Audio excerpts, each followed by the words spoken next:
Bonjour. Oh là là, oh là là. Alors, c'est moi qui aurai l'honneur d'être le modérateur de cette table ronde. Je vais me présenter, je m'appelle Olivier Akroum. Je suis en service civique au sein du COPAF, le collectif pour l'avenir des foyers. Et aujourd'hui, c'est ma dernière journée de mission officiellement. Et comme le COPAF ne fait pas les choses à moitié, j'ai droit à un pot de départ à l'Assemblée nationale.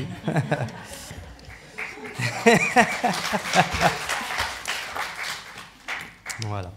Alors, revenons aux choses sérieuses. Pour cette première table ronde, on a décidé de l'intituler « Le mélange des foyers, des populations précarisées en logement foyer, la spécificité des travailleurs isolés ». On aura 4 intervenants et intervenantes. Dans l'ordre, Madame Danielle Bonneau, députée de la 17e circonscription de Paris. C'est chez moi.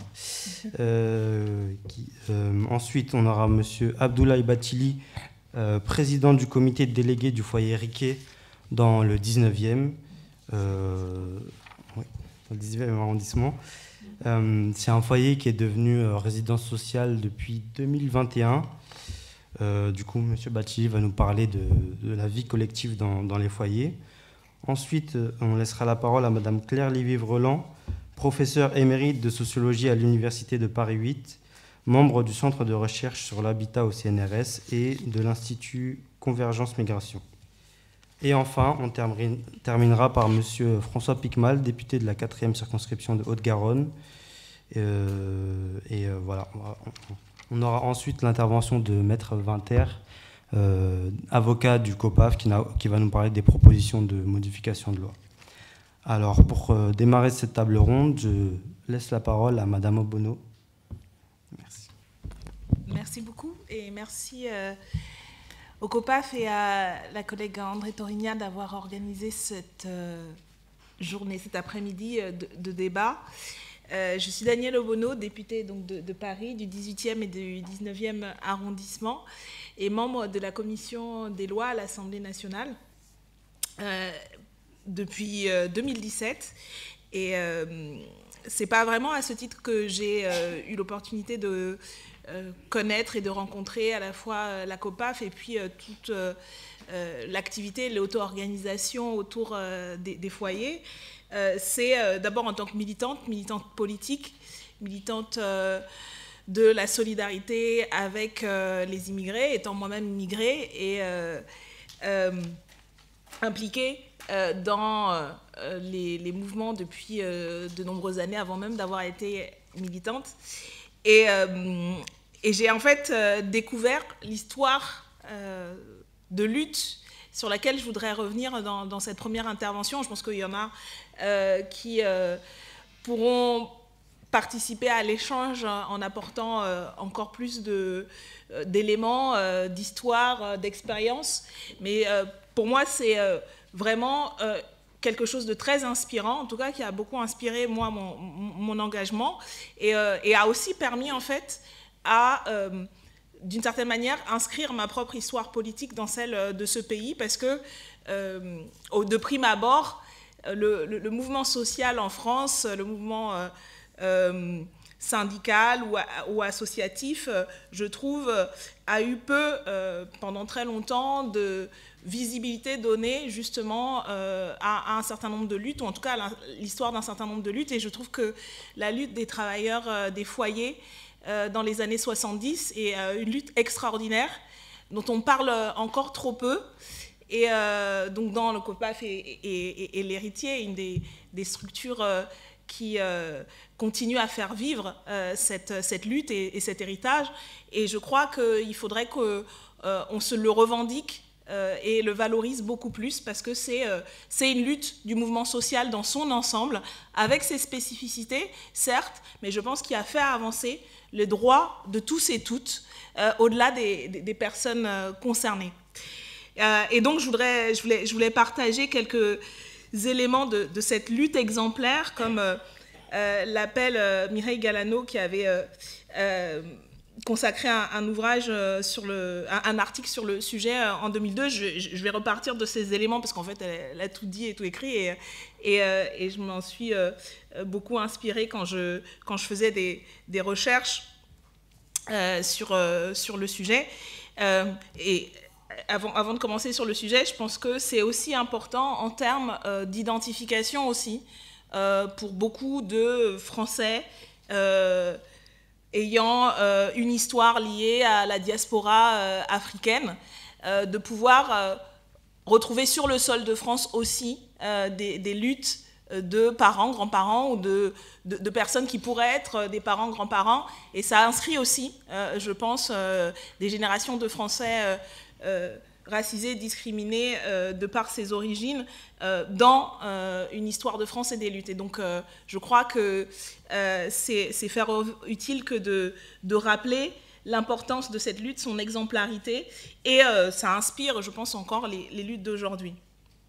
Donc, je ne vais pas revenir sur la nature de ces foyers. Je crois que la discussion de cet après-midi en dira beaucoup plus. Mais je crois que l'état dans lequel ils sont aujourd'hui et les avancées qui ont eu lieu, même s'il y a encore beaucoup à faire et c'est l'objet des discussions, les avancées qui ont eu lieu sont le résultat direct de luttes. Et en se replongeant justement dans cette histoire, je pense qu'on a du mal à imaginer à quel point cette lutte a été littéralement héroïque, parce que dans les années 70, on est à peine au sortir de la guerre d'Algérie, ceux qui organisent l'habitat, le logement, l'hébergement des travailleurs immigrés sont... pour beaucoup, en tout cas, les gardiens et les directeurs de ces foyers, des anciens de la guerre d'Algérie, qui appliquent une discipline coloniale, je crois qu'il faut le dire, avec le choix de cibler en particulier les Algériens, les travailleurs algériens, mais tout le monde est considéré à l'époque, je pense encore, et on le sait que ça pèse encore aujourd'hui, mais je pense que à ce moment-là, la psyché coloniale et le fait de considérer ces travailleurs comme non pas des sujets de droit mais des objets, de la force de travail pure et simple, quasiment des enfants. Et je pense que l'idée du foyer, ça a été évoqué tout à l'heure, l'idée voilà, du foyer où ce sont des résidents et ce ne sont pas des locataires et ce ne sont pas des personnes qui ont des droits, mais des sujets qu'on met là et qu'on veut contrôler et notamment réduire l'influence des organisations politiques, notamment du FLN. Et c'est quand même dans cet état d'esprit, dans cette atmosphère de guerre et de post-guerre coloniale, que ces foyers et que cette lutte va émerger à partir des conditions de vie. Je trouve qu'une autre dimension, en plus de cette dimension liée au colonialisme, c'est aussi la condition ouvrière. Mais il me semble, et d'autres spécialistes pourront infirmer ou confirmer, il semble qu'il y a aussi l'idée dans cette lutte-là de distinguer en fait la question du statut social d'ouvrier et en même temps du statut d'habitant locataire, et de vraiment considérer ces personnes pas simplement comme ouvriers et le fait d'être logés à partir de leurs conditions sociales, mais aussi en fait comme des citoyens, en fait, des habitants de la cité, des personnes qui ne sont pas là que pour s'éreinter au travail et aller dormir, mais qui doivent pouvoir en fait avoir une intimité, avoir la possibilité de voir des gens, avoir une sociabilité, avoir une vie tout simplement, le temps aussi longtemps qu'ils résident et décident de résider sur le territoire. Et je pense que cette dimension qui en fait traduit tout simplement l'humanité et la globalité des personnes concernées et des personnes qui se mettent en lutte là, pas simplement voilà, des maillons dans la chaîne industrielle ou simplement des anciens objets de colonisation, mais voilà, des citoyens qui affirment leur présence dans la cité et pas simplement dans l'usine. Je trouve ça aussi, c'est une expression très, très, très forte. Donc c'est une lutte en plus qui va durer longtemps, en fait, qui va avoir des expressions à plusieurs moments du début des années 70 jusqu'à sa fin, sur toute cette décennie.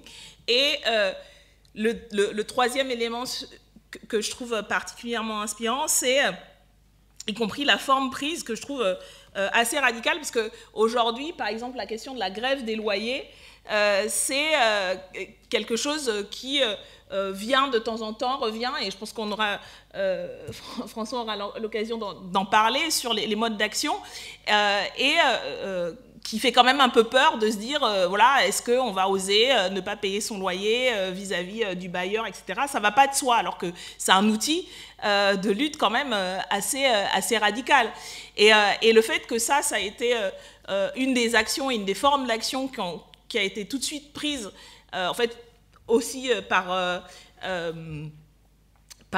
nécessité, tout simplement, puisque les mouvements de lutte émergent notamment à cause des augmentations très fortes de loyers de la Sonacotra, et que c'est la première revendication de baisse des loyers, notamment par rapport aux services ou aux peu de services qui sont proposés et aux équipements disponibles.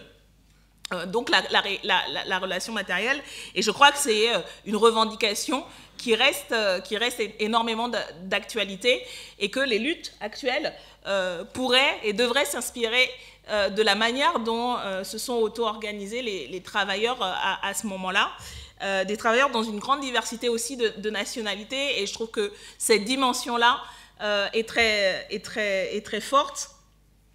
Parce que ça montre que malgré les divisions, et en plus il y a un système à la fois ségrégatif et par rapport à la population générale, là où sont installés les foyers, qui sont les terres les moins intéressantes, qui sont en périphérie, et au sein des populations qui sont là, et bien sûr que le système colonial, post-colonial joue des différences culturelles entre les uns et les autres, mais ça ne va pas empêcher la lutte commune, et là aussi c'est un élément d'inspiration qui montre qu'il est possible de faire converger et de par-delà les instruments du système de domination qui vont opposer les opprimés les uns et les autres, et entre opprimés aussi différentes catégories, notamment en fonction de leur couleur de peau, de leur religion. Ça se surmonte aussi par la lutte et l'auto-organisation. Et le dernier point sur lequel, en tout cas, que je trouve particulièrement éclairant inspirant dans cette lutte, c'est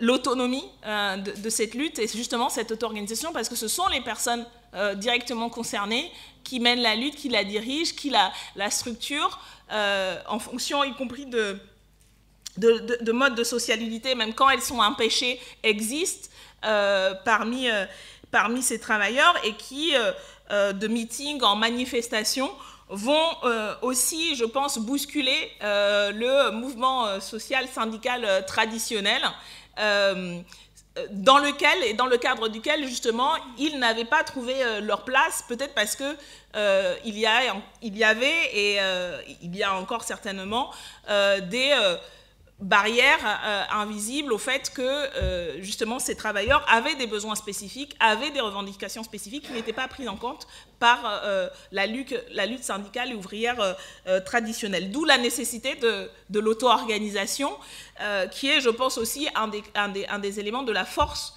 de ce mouvement-là. Et ça aussi, je crois que c'est une leçon importante pour toutes les luttes actuelles, c'est aussi dans le cadre d'une période où on voit l'auto-organisation des opprimés, des dominés, qui se fait de manière autonome du mouvement traditionnel. Je pense que c'est les luttes des femmes pour leurs droits dans les années 70, avec justement des mouvements autonomes aussi qui se mettent en place, parce qu'il y a la nécessité, à un moment donné, de parler de ses propres revendications qui ne se diluent pas et qui ne dissout pas dans la lutte globale, et aussi de jouer, d'exprimer aussi une forme de rapport de force par rapport au mouvement traditionnel dominant dans le mouvement social. Et donc je crois que cette dimension-là aussi d'autonomie et d'auto-organisation est une leçon extrêmement riche d'enseignement pour nous aujourd'hui. Pour terminer sur cette entrée en matière que j'ai située sur le plan un peu de l'héritage historique de cette lutte et de ces grandes luttes des foyers, une lutte qui, je crois, encore une fois, devrait certainement susciter beaucoup plus de transmission et de valorisation dans notre mouvement actuel. Je voudrais dire que les revendications qui ont été portées restent énormément d'actualité, et on va en parler dans cet après-midi. Et le mouvement actuel, le mouvement social et syndical, et au-delà du mouvement associatif et politique, a aussi beaucoup de travail à faire pour intégrer, y compris dans ces formes de représentation, les acteurs et actrices de ces luttes de travailleurs étrangers, de travailleurs immigrés. Et ça, pour le coup, c'est aussi de notre responsabilité en tant que politique, en tant qu'élus, d'avoir cette attention particulière, parce que de manière globale, nous portons un programme de transformation de la société. Non seulement cette transformation ne peut se faire que avec et par les personnes concernées sur leur sujet, et en tant que parlementaire, en fait, c'est la matière de nos propositions d'amendement, de nos propositions de loi, c'est tout ce que porte le mouvement social. Mais ce n'est pas simplement sur le terrain, mais je crois aussi au poste de représentation, au poste de délégation de pouvoir, que doit pouvoir être représentées ces luttes, et elles ne le sont pas suffisamment.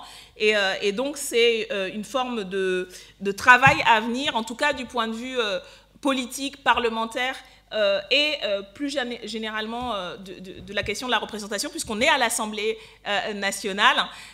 Et si à la France Insoumise, on est très fiers d'avoir désormais un groupe parlementaire où sont représentées quelques-unes des figures, elles ne sont pas assez, des figures de la lutte sociale, syndicale, de la lutte de travailleurs et de travailleuses immigrées. Je pense notamment à notre collègue Rachel Keke. Je crois que c'est un devoir pour nous, et c'est un devoir que nous ont transmis les lutteurs des foyers Sonac-Rotra des années 70, d'élargir encore plus et de représenter encore plus ces combats, ces revendications par les personnes concernées. Voilà, je vais m'arrêter là. Merci à tous et à toutes, et j'espère un bon échange pour la suite. Merci beaucoup, Madame Obono. C'est vrai que vous avez rappelé quelque chose, c'est que l'histoire des foyers, c'est une histoire de lutte exemplaire.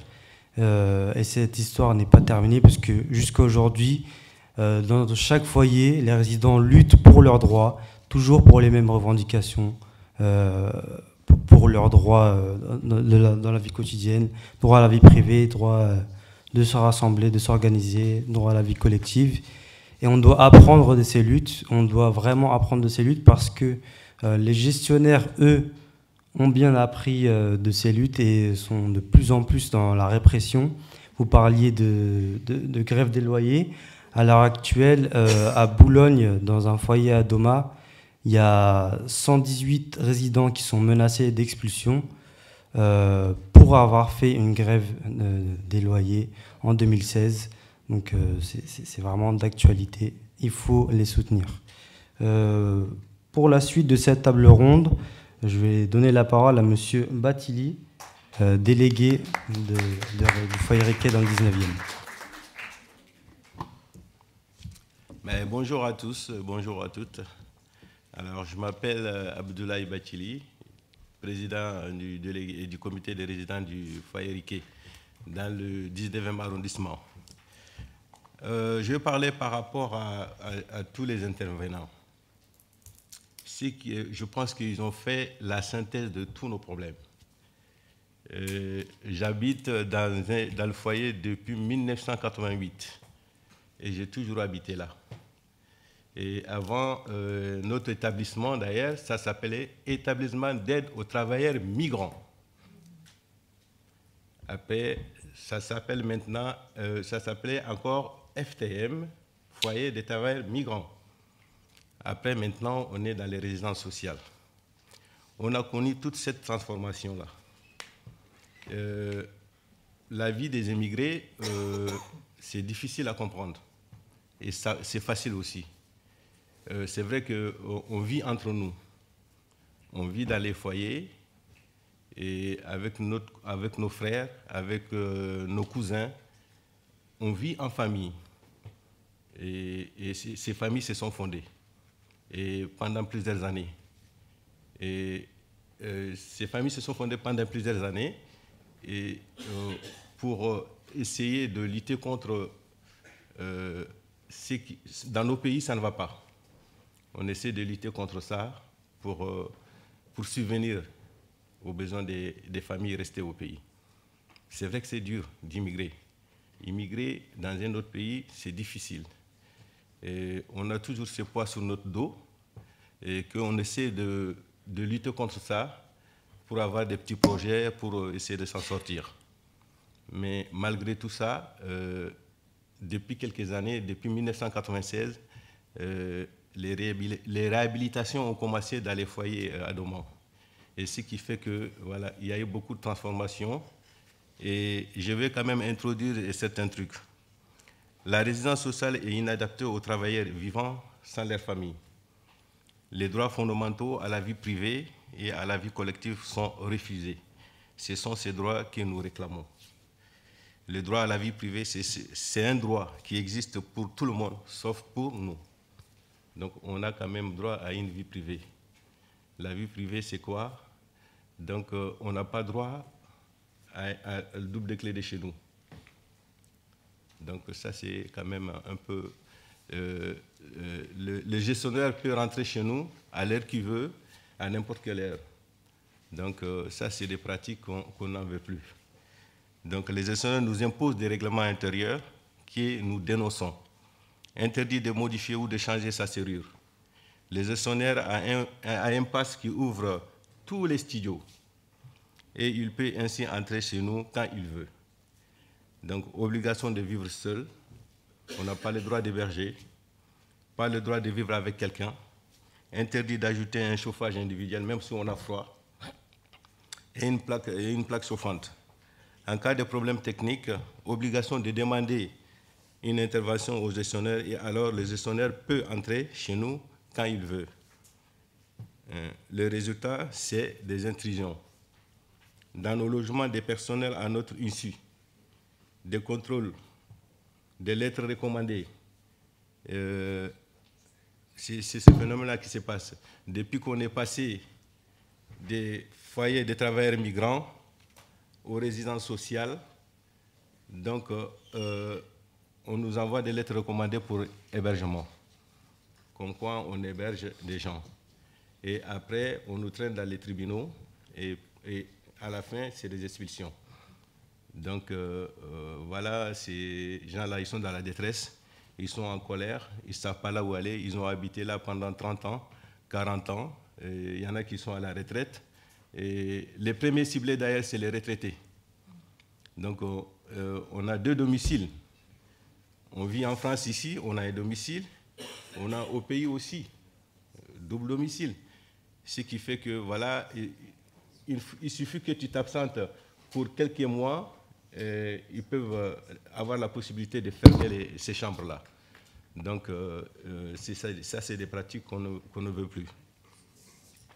des intrusions dans nos logements des personnels à notre issue, des contrôles de lettres recommandées.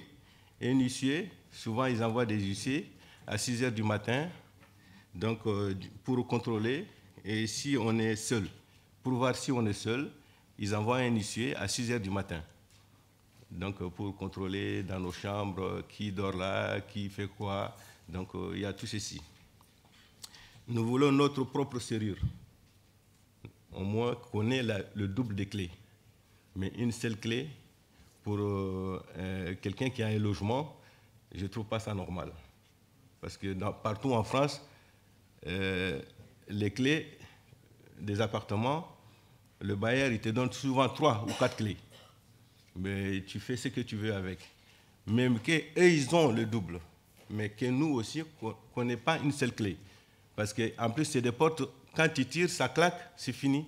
Si tu oublies tes clés à l'intérieur, eh ben, c'est comme la prison. C'est comme si on est dans les cellules. Donc, il n'y a pas assez d'espace. Et l'architecture, ça, n'en parlons même pas. Donc, ils font tout au contraire pour que tu sois tout seul. Ils font tout pour que tu sois tout seul.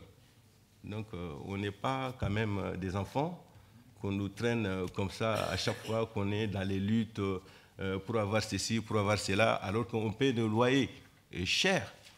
C'est trop cher pour 15 mètres carrés, 500 €, 600 €.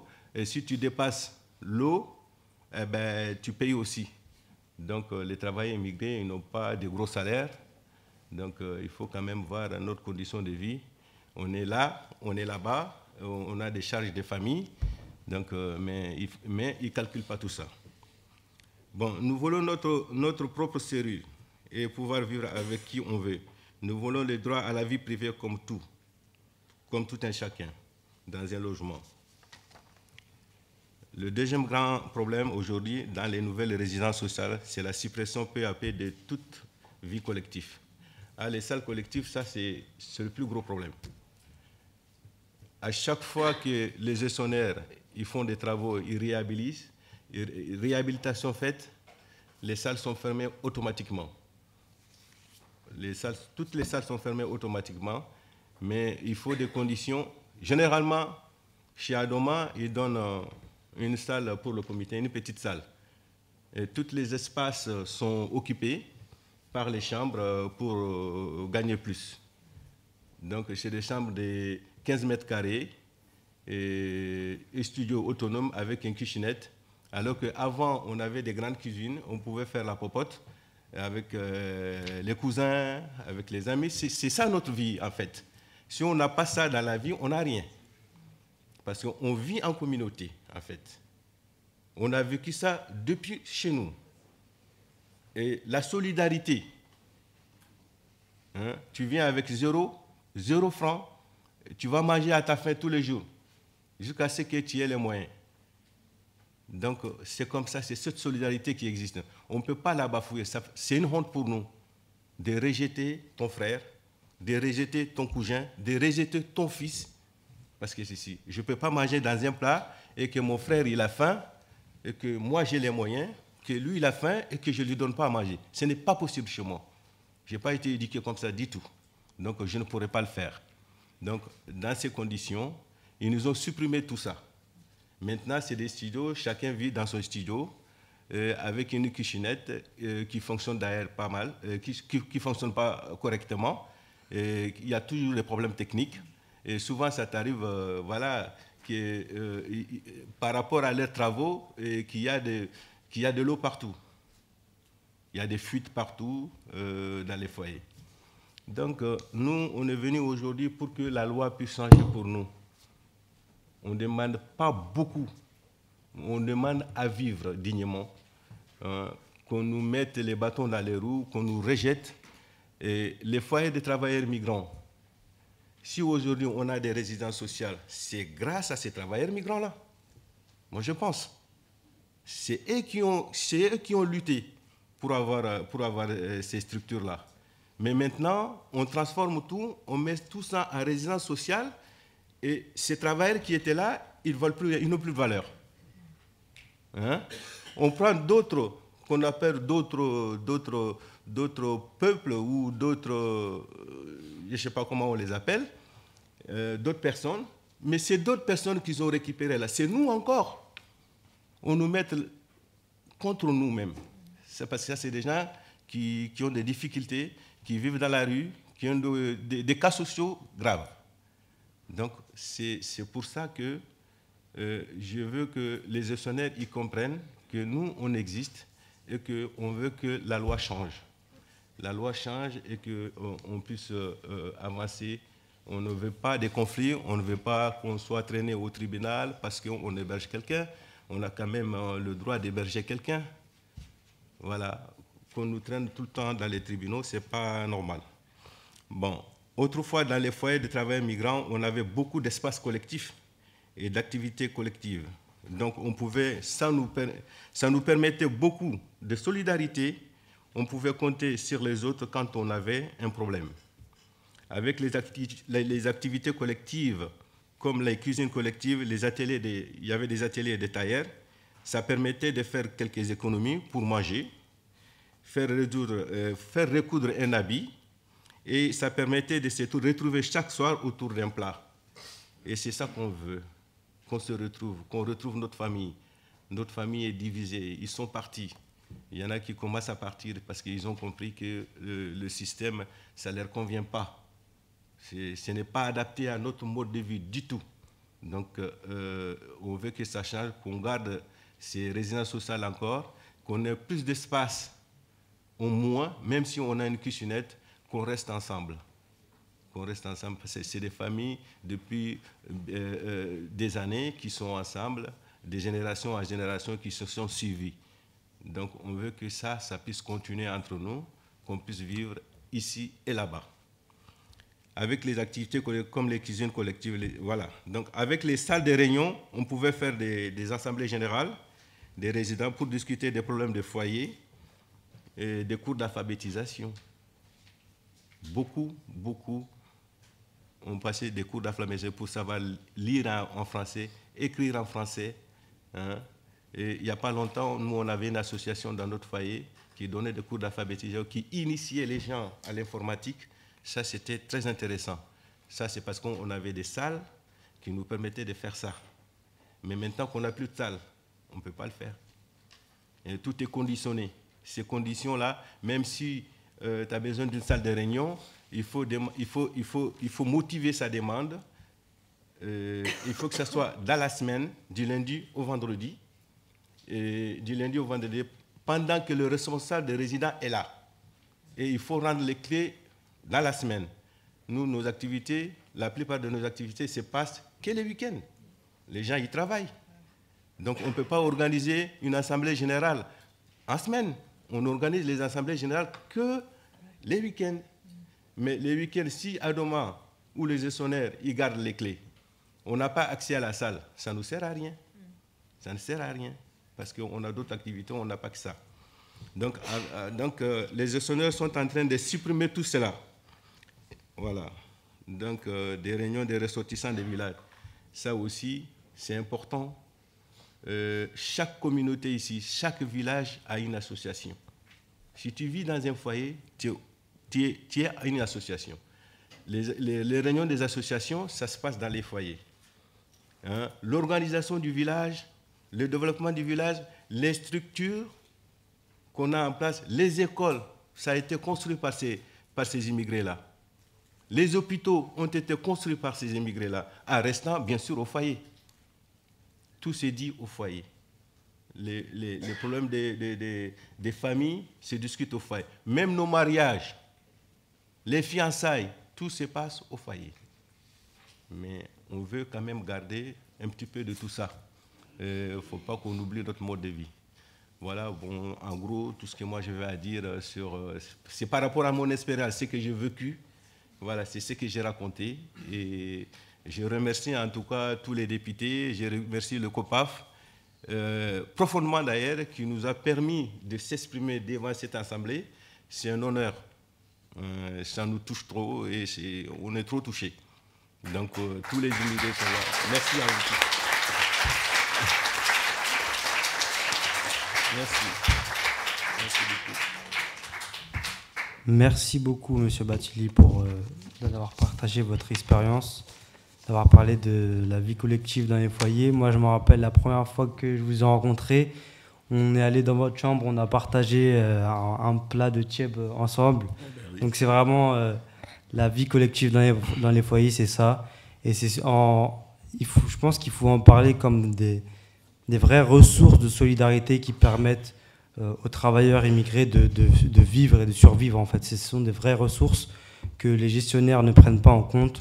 Pour les gestionnaires qui sont dans un état d'esprit paternaliste, enfin, les immigrés ne peuvent pas se débrouiller tout seuls, ils n'ont rien, on doit les aider, etc. Alors qu'en réalité, c'est grâce à cette solidarité et qu'ils arrivent à s'émanciper et à trouver les ressources pour vivre dignement. Pour la suite de cette table ronde, je vais laisser la parole à Madame Claire Lévy-Vrelan. À vous la parole. Bonjour, merci beaucoup pour cette invitation, merci Madame Torigna, merci le COPAF. Moi je continue à apprendre des choses. Ce matin nous étions au foyer Branly, là où il y a des problèmes que j'évoquerai peut-être rapidement dans mon intervention. Écoutez, moi je suis sociologue et prof de sociologie de l'habitat et de l'immigration. Je ne vais pas vous faire un cours évidemment, mais j'ai l'impression que je vais dire, mais moins bien, ce qui vient d'être dit par Monsieur Bathily, puis je vais reprendre peut-être... cette notion d'habitant dont parlait Madame Obono. Alors, les fondamentaux de l'habiter, c'est quoi? Qu'est-ce que ça veut dire habiter? Alors, j'avais repéré il y a quelques années une petite phrase de Xavier Emmanueli qui s'y entendait pour savoir ce que veut dire l'habitat. Et il disait la chose suivante: un logement, c'est pas une petite boîte, c'est un habitat. Il y a des voisins, c'est-à-dire des codes à avoir. Le code de son propre corps, le code de la gestion de l'espace, de la gestion des voisins. C'est l'altérité. Il y a une symbolique, il y a une grammaire du temps. Puis il y a évidemment la gestion budgétaire. Bon, voilà. Alors, on peut le dire dans un langage plus sociologique, c'est peut-être même pas la peine, mais je vais quand même essayer de le dire de manière plus précise et plus résumée. Au fond, l'habitat, c'est quelque chose de plus que le logement lui-même. C'est plus que la petite boîte, évidemment. Qu'est-ce que c'est?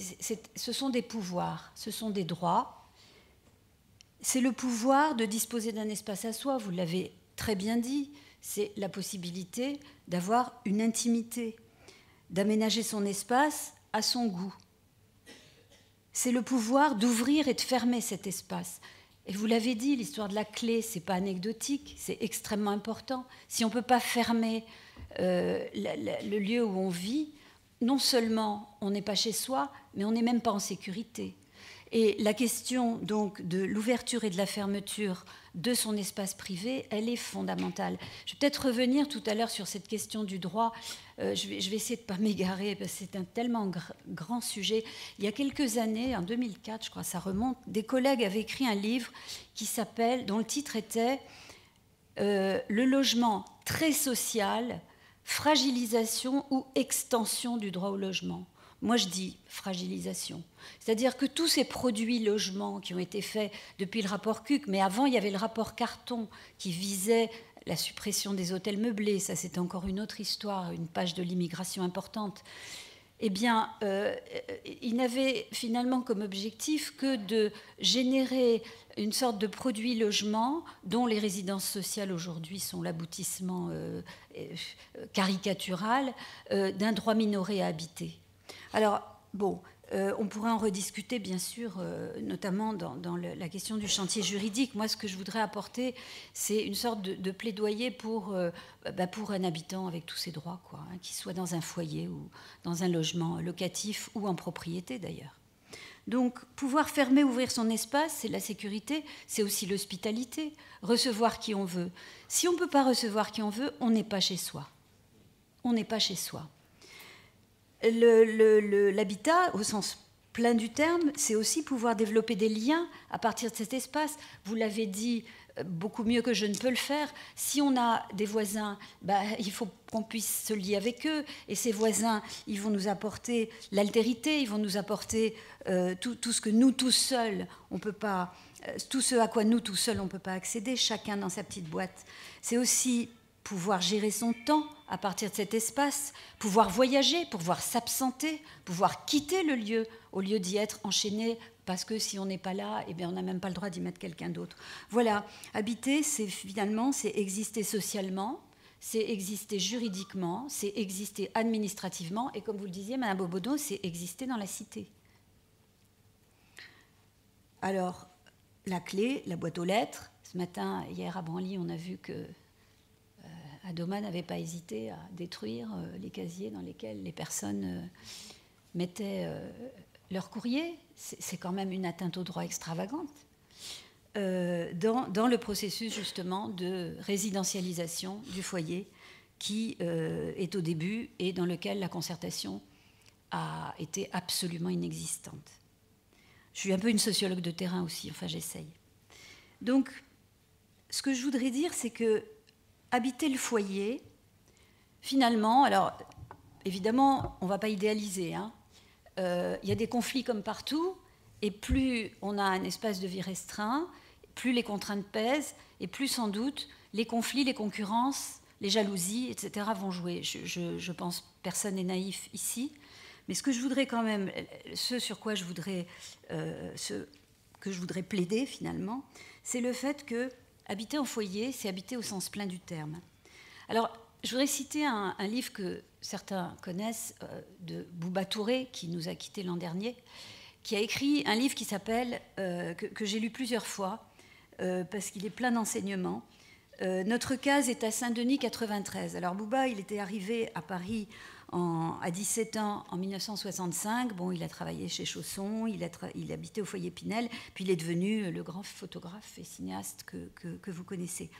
Alors il a connu, Bouba Touré, la vie au foyer et la vie en émigration, avec ses joies et ses peines. Ses joies, évidemment, et il en parle très bien, le partage, la solidarité, l'entraide, la connivence entre les jeunes. Et puis ses peines, la dureté des conditions de vie, le racisme, l'expérience de l'exploitation et l'autorité pesante des anciens aussi. Alors, sur le plan, disons, plus théorique, on peut peut-être résumer les fonctions du foyer, alors c'est Christian Poiret, mais d'autres aussi ont pu le faire, en 3 grandes fonctions. Le foyer Sésame, Sésame ouvre-toi, c'est la porte qui s'ouvre, c'est la sécurité, c'est l'information de base qui est donnée. Donc le foyer Sésame, le foyer village qui reproduit l'espace social d'origine avec ses hiérarchies statutaires bien sûr, mais ces associations villageoises que vous avez bien mentionnées, c'est l'importance du commerce et de la cuisine collective ouverte sur le quartier. Parce que c'est une ressource aussi pour le quartier, c'était le foyer. Et puis c'est le foyer annexe, c'est la 3e fonction, c'est un lieu de sociabilité et de retrouvailles où on retourne même quand on y est. Même quand on l'a quitté. C'est le foyer annexe qui se prolonge dans la rue et dans le voisinage. Alors on sait bien que plus le logement est petit et moins bien équipé, plus on a besoin d'espace collectif. C'est l'enseignement de l'habitat ouvrier. On habitait dans la rue quand on vivait à 3 ou 4 ou 5 dans des chambres de 10 mètres carrés, évidemment.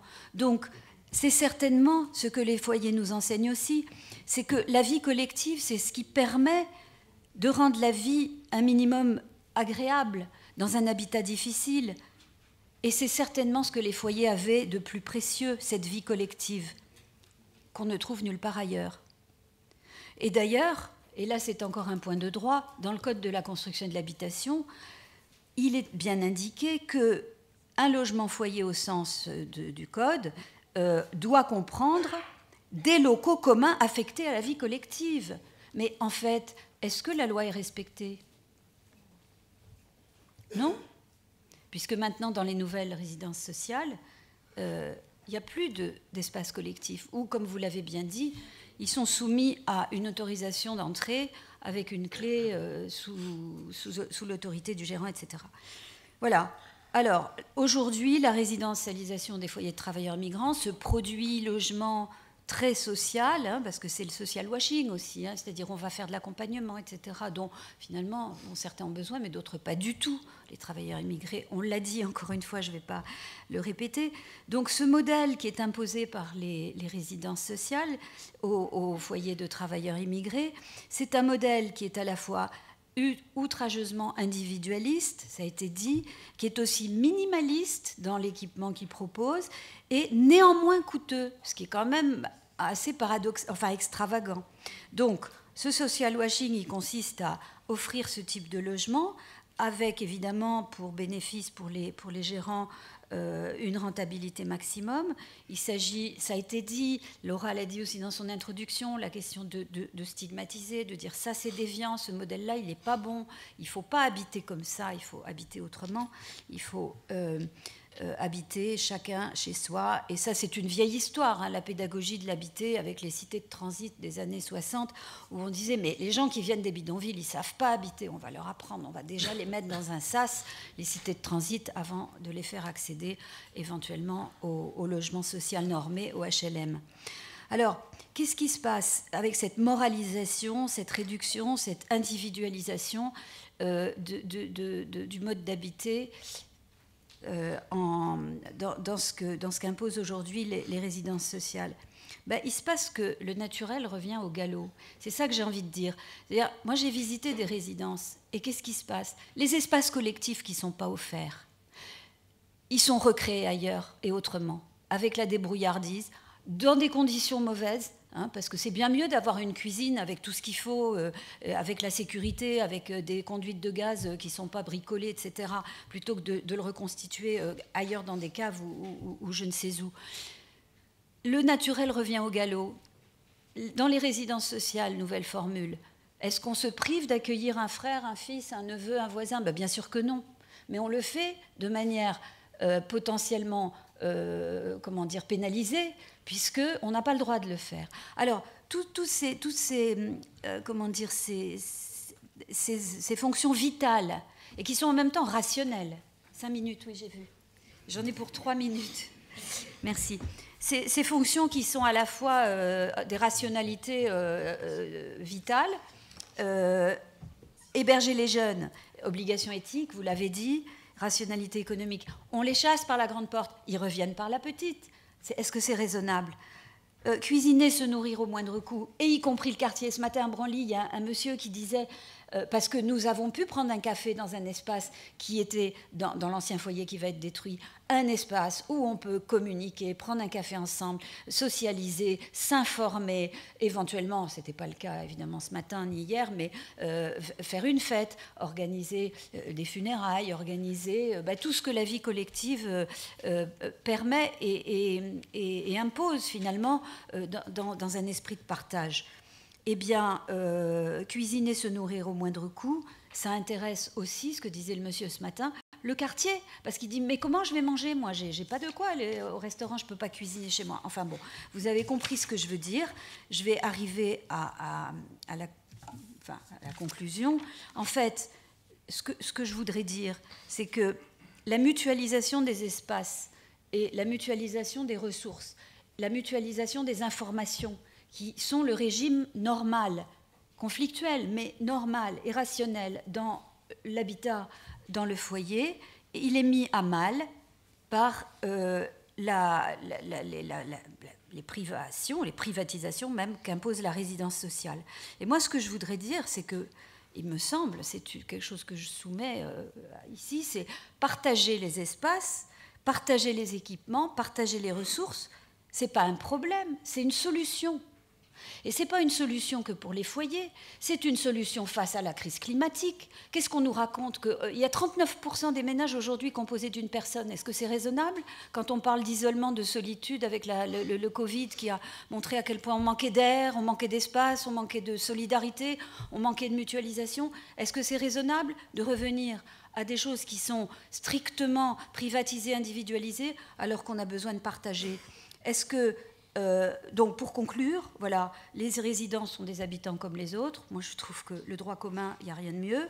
À part ça, évidemment, non seulement ce modèle individualiste poussé à l'extrême que j'ai un petit peu résumé, mais qui a été très bien décrit avant moi, c'est un contresens et c'est un déni des besoins et des aspirations des droits des populations immigrées, mais je dirais de tout un chacun.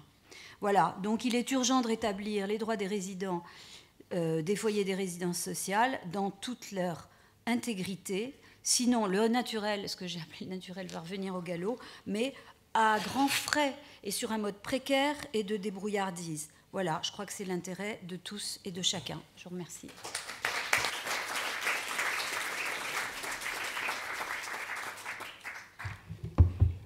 Merci beaucoup. Pour la suite, je pense qu'on va essayer de se dépêcher un petit peu pour qu'il y ait un temps de discussion à la fin.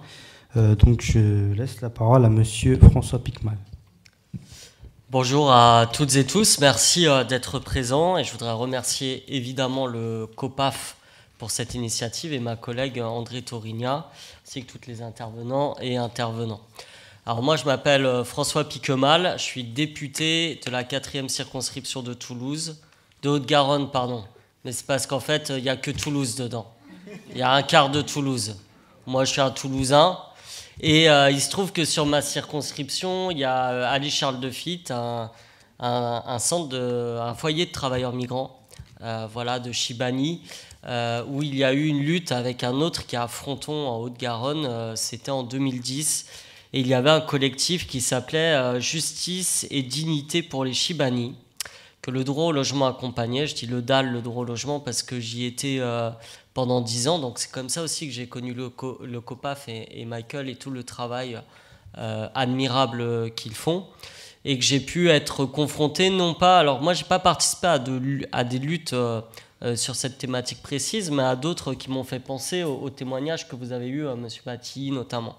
Alors je me suis dit, étant donné tous les apports qu'il y a eu déjà, comment aborder un petit peu la question par un angle différent. Eh bien, en ce moment, nous avons un gouvernement qui met en place des politiques de logement assez singulières, on va dire, puisqu'il a augmenté hier de 3,5% les loyers des locataires. Mais il a fait passer aussi une loi qui s'appelle la PPL Kasbarian. Qui en a entendu parler? Levez la main. Ah bah c'est bien, moi je vais instruire la moitié de la salle. Donc la PPL Kasbarian, qui en fait, alors Kasbarian c'est le président de la commission des économies, les Renaissances, et c'est avec Aurore Berger qui a un peu plus de notoriété que lui, pas forcément pour des bonnes raisons, mais voilà qu'ils ont fait cette loi. Et en fait c'est une loi qu'ils ont plagiée au Rassemblement National, qu'il avait déposée en 2018, c'est une loi anti-squat, c'est comme ça que c'est présenté. Bon, en fait ce qu'il se passe, c'est que c'est surtout une loi de criminalisation des personnes qui sont occupantes sans droit ni titre et des locataires. Et vous allez voir quelle corrélation je fais avec le sujet d'aujourd'hui. Juste pour information, cette loi introduit que désormais, si vous entrez pour vous mettre à l'abri dans un local quelconque, eh bien vous risquez 3 ans de prison ferme et 45 000 € d'amende. Si vous y maintenez, la même chose. Donc on parlait tout à l'heure du foyer Bara. Je crois qu'il y a un moment où il y a eu, en tout cas, une situation, je ne sais pas à quel point elle a été longue, où les gens n'avaient pas de contrat en bonne et due forme, eh bien, ils auraient été exposés à ce type de sanctions. Idem pour les locataires défaillants, c'est comme ça qu'ils les appellent, c'est-à-dire les gens qui n'arrivent plus à payer leur loyer, forcément en augmentant leur loyer, en supprimant les APL, bon, plus l'inflation, vous voyez un petit peu le panorama. Eh bien, ces locataires qui ne parviendraient pas à payer leur loyer, au bout de 2 mois, ils auraient une série d'amendes, voire seraient menacés juridiquement. Alors, à l'approche de cette loi qui a eu son parcours, et c'est pas fini, puisqu'on va essayer de faire des recours, je sais qu'il y a le DAL, la Fondation Abbé Pierre notamment, qui vont faire des recours là-dessus. Moi, j'ai lu un livre cette année, non, c'était l'année passée, parce qu'on lit pas beaucoup, malheureusement, on n'a pas trop le temps, mais j'en ai lu un. Il y a un extrait dans ce livre qui parle de la situation des travailleurs dans les foyers de travailleurs migrants. C'est un livre de Camille François, qui est sociologue, que je vous invite, si vous ne l'avez pas lu, à lire. Ça s'appelle Degré et de force. Et je me suis dit, je ne vais pas le paraphraser, je vais le citer, parce qu'il a fait une étude sur les expulsions locatives. Donc comment ça se faisait, comment on fonctionnait pour qu'il y ait autant d'expulsions locatives dans le pays et qu'il y ait si peu, en fait, entre guillemets, de résistance de la part des gens qui en sont victimes. Et voilà ce qu'il explique. Je cite. deux catégories de propriétaires obtiennent l'expulsion bien plus souvent que la moyenne. Les premiers sont les gestionnaires des foyers de travailleurs migrants, qui représentent 11% des affaires qu'il a analysées, et dont les occupants sont expulsés dans 2/3 des cas, contre 48% en moyenne pour l'ensemble des locataires. Ces derniers avaient même près de 13 fois plus de chances d'être expulsés que les locataires d'un bailleur social public. Aucune autre variable n'influence aussi fortement la décision d'un juge. La raison de cette discrimination judiciaire est qu'elle est inscrite dans le droit lui-même. Les résidents de foyers de travailleurs migrants sont en effet exclus du droit commun et ne bénéficient pas du statut de locataire. L'obtention de ce statut est pourtant une revendication ancienne de leurs occupants, qui étaient par exemple au cœur de la longue grève des foyers Sonacotra entre 1973 et 1981, sans succès. Ces structures ont continué à être gouvernées par l'illusion du provisoire dont parlait Abdelmalek Sayad au sujet de la condition d'émigrés-immigrés. Illusion dont la précarité des foyers constitue une traduction concrète dans le domaine résidentiel. Les mots du droit marquent explicitement cette exclusion du droit commun que n'a pas remise en cause les transformations en 1995 des foyers en résidence sociale. Leurs occupants ne sont pas des locataires, mais des résidents. Ils ne signent pas un bail, mais une convention d'occupation précaire. Ils ne payent pas un loyer, mais une redevance. Et ils ne bénéficient pas, ou pas au même titre, des articles de loi permettant l'octroi de délais de paiement aux locataires endettés. Bon, alors quand j'ai lu ça, je me suis dit, il y a quelque chose quand même pour les parlementaires à faire, c'est mettre du droit commun là où il n'y en a pas, en l'occurrence. Donc je pense que c'est quelque chose qu'on va discuter avec mes collègues, et puis moi je suis aussi preneur de toutes les bonnes idées que vous pouvez avoir, et puis d'apprendre de vous là-dessus. Mais voilà, c'est assez éloquent, je trouve, ce passage du livre où il explique bien la différence de considération devant la loi, eu égard à la différenciation de droit qui s'applique. De manière générale, et pour conclure, parce que je sais qu'on a un timing serré, et après, pour avoir l'échange avec vous, je pense que quand même les témoignages qui ont eu lieu, les analyses, montre qu'on est en plein dans l'infantilisation des personnes qui vivent dans les foyers de travailleurs migrants. Et c'est une infantilisation qui, disons-le, est doublée d'une espèce de post-colonialisme qui existe.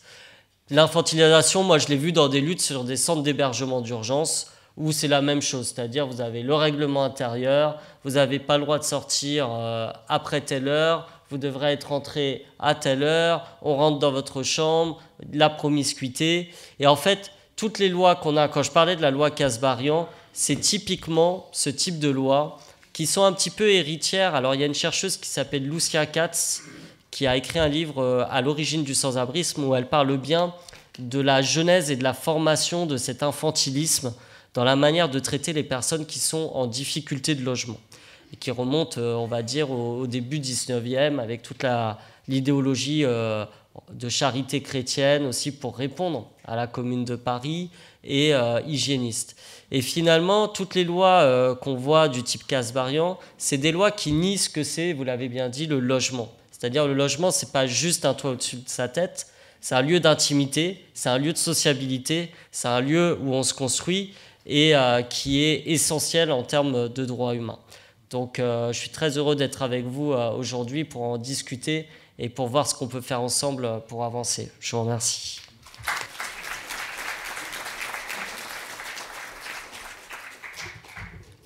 Merci beaucoup.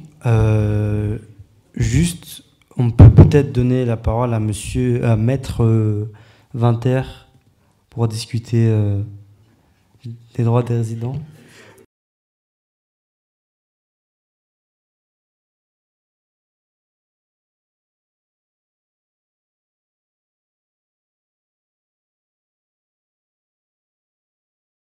La Sonacotra, ça fait 40 ans que la question qui se pose, c'est qu'en réalité, les gestionnaires ont peur de l'aspect collectif des foyers.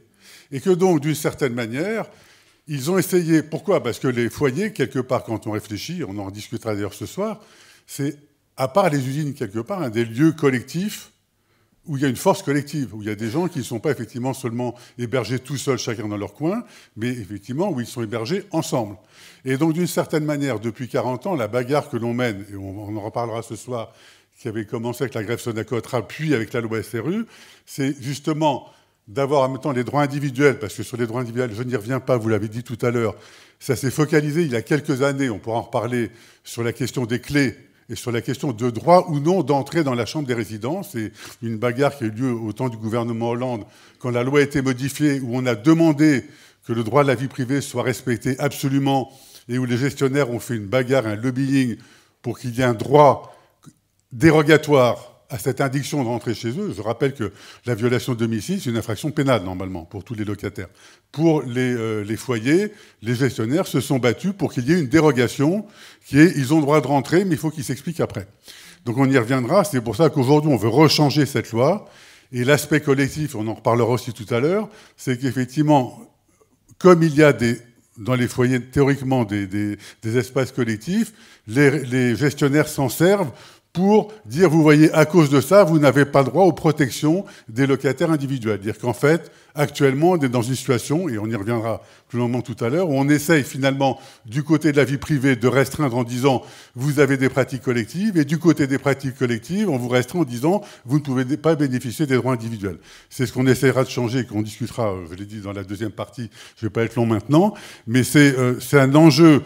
Le juridique sur ce point, le changement de la loi, et c'est pour ça que je suis content qu'il y ait aujourd'hui plusieurs députés ou sénateurs qui soient avec nous, parce que je pense que c'est un véritable enjeu politique de civilisation aujourd'hui, dans ce qui se joue dans les foyers. C'est pas simplement des demandes de gens qui subissent, c'est aussi des demandes de gens qui apportent du positif à travers leurs pratiques collectives à l'ensemble de la société et des réponses, à mon avis, et là aussi j'y reviendrai plus longuement tout à l'heure, au comportement raciste que l'on observe.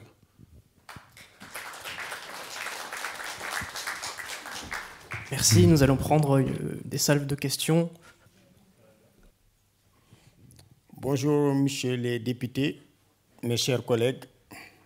Je suis M. Si Aliou Amadi et je fais partie des membres du comité réélu 2 fois. Et dans les foyers des résidences sociales, nous avons d'énormes problèmes. Ce qui concerne la chambre déjà, il y a des autorités qui viennent sans un mandat d'arrêt, qui viennent rentrer dans les chambres comme ça, sans un mandat d'arrêt, sans aucune justification. Et le bailleur ne respecte pas les résidents, ni le gérant et ses adjoints. Nous sommes là depuis 1983 dans cette résidence. C'était un foyer avant, ils ont réhabité le foyer, ils l'ont mis résidence sociale. Mais ils ne respectent pas les gens. Ils délogent les gens, disent que moi je suis avec mon fils ou avec mon frère. Ils les délogent, ils me délogent, ils m'expulsent. Ils vont chercher, ils amènent une autre personne qui est avec des enfants ou qui est avec son petit frère ou avec sa femme. Et ça, nous posons cette question à l'État, pourquoi ils le font. S'ils sont capables de m'expulser parce que je suis avec mon fils ou avec mon frère, ils ne doivent pas amener une personne qui a une membre de famille. Ça, c'est une première question. Deuxième question, nous sommes là, le loyer est très cher. Même s'il y a quelque chose qui est gâté dans la chambre, ils disent que c'est nous qui le payons. Les rochers électriques, les lits, les chaises, extra. Donc nous trouvons que cela, les bailleurs font des choses illégales sur nous, mais le gouvernement ne nous soutient pas. Et la mairie ne nous soutient pas. Parce que s'ils nous soutenaient, ils doivent interdire ça. Parce qu'on est là, on paye les meubles, on paye le loyer, on paye l'eau, on paye l'électricité. Donc s'il y a les meubles qui sont gâtés, ils doivent les changer directement. Il n'y a pas question qu'ils disent que j'ai fait exprès de le casser ou bien la personne, je crois, ne fait pas exprès pour casser quelque chose. Puisque je suis chez moi. Depuis 1983, je suis là-bas. Donc, je ne vois pas pourquoi je fais exprès pour gâter quelque chose. Donc, nous vous demandons, franchement, de voir les choses avec les bailleurs des résidences sociales en Île-de-France, à Paris, partout. Franchement, on est dans la merde. Ils ne respectent pas les résidents. Ils ne respectent pas les résidents du tout. Je vous remercie.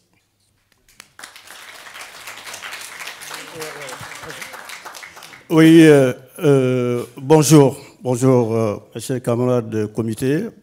Bonjour, monsieur, madame les députés. Alors, c'est juste pour... c'est pas pour revenir sur ce que monsieur Si vient de dire, parce que nous tous, on est des délégués. Alors, c'est pour vous dire seulement, apporter quelque chose parce que c'est grave. Parce qu'il y a certains foyers, il y a beaucoup de foyers qui sont menacés. D'ailleurs, il y a des mouvements qui sont en train de se préparer. Il n'y a pas de considération. On ne parle même pas d'intimité. Parce que si je donne l'exemple ici en France, ma copine, elle vient. Par exemple, je peux habiter avec ma copine, je paye l'essentiel du foyer à jour. Mais non, ils nous privent de notre vie privée. Et on voit la mairie, la préfecture qui amène des locataires, qui loge des locataires avec plusieurs personnes. Dans le foyer à Monnier, il y a 18 chambres qui sont menacées à la préfecture, au tribunal. Pourquoi? Ce n'est pas parce que ces résidents ne sont pas à jour, non, parce qu'il y a un copain de passage, il y a une copine de passage, mais ce n'est pas normal. Et en plus, ils ne ramènent des personnes. Il ne faut pas qu'ils oublient, il y a quelqu'un qui a parlé de réhabilitation tout à l'heure des foyers, mais des chambres de 10 mètres carrés, 15 mètres carrés à 400 €, il faut multiplier par le nombre de chambres dans un foyer, admettons à 230, multiplier, vous allez voir combien ça fait. C'est des milliers d'euros. Mais s'ils ont eu de l'argent à reformer ces foyers-là, c'est grâce aux immigrés. Hein. Pourquoi ils disent c'est un logement meublé et s'il y a quelque chose qui ça ne va pas, nous on paye. Moi, en personne, j'ai payé quelque chose là. Mais j'attends. Je ne devais pas payer, mais j'ai payé quand même parce que je suis obligé de payer le lavabo, j'ai payé. Mais on en parle là, parce que je garde mes preuves. Mais c'est pour vous dire seulement que vraiment, il n'y a pas de considération. Il n'y a pas du tout de considération envers les résidents. Merci beaucoup.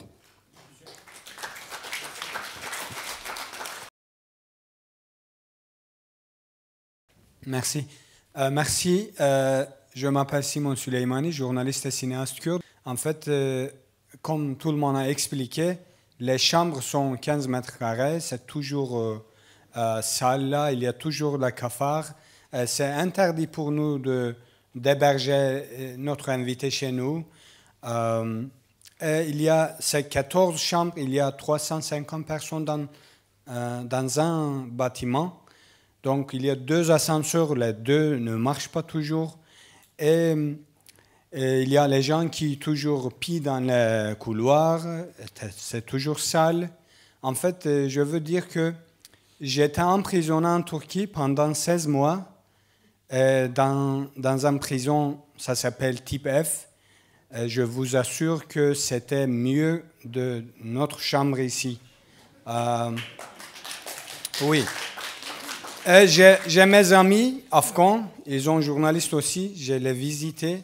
Leur chambre c'était catastrophe aussi ici, à Paris, la ville de la civilisation.